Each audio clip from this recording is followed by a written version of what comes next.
सब्ज खेतों और कच्ची पगडंडियों के दरमियान एक छोटा सा खूबसूरत गांव आबाद था। गांव के चारों तरफ ससे फितरत ने उसे अपनी बाहों में ले रखा हो। सुबह सवेरे परिंदों की मीठी चहचहाहट पूरे माहौल को जिंदा कर देती थी और गांव में एक नई जिंदगी की लहर दौड़ जाती थी। गांव के बीचों बीच एक छोटी सी सफेद मस्जिद खड़ी थी। जब सूरज की रोशनी उस पर पड़ती तो यूं लगता जैसे उम्मीद खुद आसमान से उतर आई हो। मगरिब के वक्त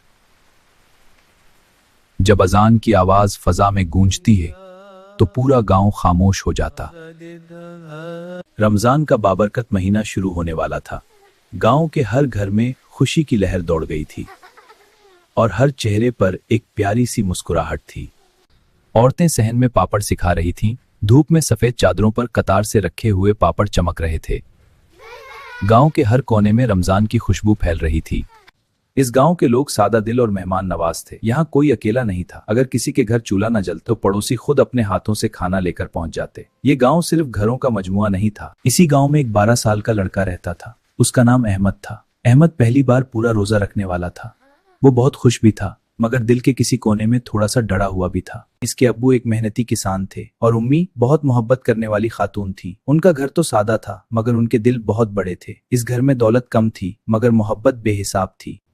बेटा उठ जाओ, पहला रोजा है ना। सहरी के वक्त उम्मी ने नरमी से अहमद को जगाया। जी अम्मी, मैं आज पूरा रोजा रखूंगा।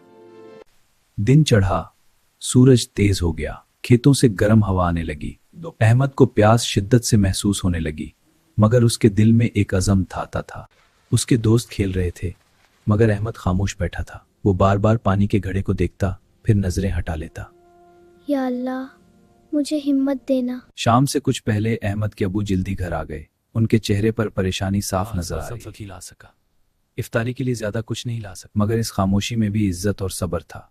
घर में सिर्फ चंद खजूरें, थोड़ा सा चना चाट और पानी था। अहमद ने सब सुन लिया। उसके दिल में हल्की सी उदासी उतर आई। काश हमारी इफ्तारी भी बड़ी होती। मगर फिर उसे मस्जिद की अजान याद आई और नबी सल्लल्लाहु अलैहि वसल्लम की सादगी भी। उसने दिल ही दिल में शुक्र अदा किया और उसके चेहरे पर एक सुकून भरी मुस्कुराहट आ गई। मगरिब से कुछ देर पहले दरवाजे पर दस्तक हुई। उम्मी ने एक मुसाफिर खड़ा था। उसके है गिर्द आलूद थे। मैं रास्ता भूल गया हूँ, क्या मुझे थोड़ा सा पानी मिल सकता है? घर में पहले ही कम था। उम्मी ने एक लम्हा सोचा, फिर वो मुस्कुराएंगे। आइए हमारे साथ इफ्तारी कर लीजिए।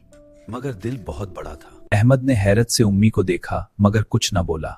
उन्होंने अपनी थोड़ी सी इफ्तारी भी मेहमान के सामने रख दी। कभी कभी सबसे बड़ी तालीम अल्फाज के बगैर मिलती है। आज़ान मगरिब हुई, सबने खजूर से रोजा खोला। जब अहमद ने पहला घूंट पानी पिया तो उसे एक अजीब सा सुकून महसूस हुआ। ऐसा सुकून जो उसने पहले आंखों में आंसू थे। अल्लाह आपको इसका बदला दे। अचानक बाहर से आवाज आई। अहमद के चचा खड़े थे। उनके हाथ में एक बड़ा सा ठेला था। आज शहर से वापस आते हुए तुम लोगों के लिए कुछ राशन ले आया। चावल, आटा, फल, समोसे, सब कुछ था। उम्मी और अबू एक दूसरे को देखने लगे। अहमद की आंखें चमक उठी। उम्मी ने आहिस्ता से कहा, देखा अहमद, अल्लाह के रास्ते में देने से कभी कमी नहीं होती। नमाज तरावी के बाद अहमद मस्जिद के सहन में बैठा आसमान को देख रहा था। चांद रोशन था, हवा ठंडी थी। वो दिल से दुआ करने लगा, या अल्लाह, मुझे हमेशा दूसरों की मदद करने वाला बना देना लगा। अचानक वही मुसाफिर मस्जिद के दरवाजे पर खड़ा नजर आया। वो मुस्कुरा रहा था और फिर हुजूम में कहीं गायब हो गया। अहमद को लगा जैसे अल्लाह ने आज उसे एक सबक दिया हो। पहली इफ्तारी का असल जायका खाने में नहीं, दिल की नीयत और बांटने में है। रमजान हमें सिखाता है कि बरकत माल में नहीं, नीयत में होती है। अगर आपको ये वीडियो पसंद आई तो लाइक करें और हमारे चैनल को सब्सक्राइब करना ना भूलें।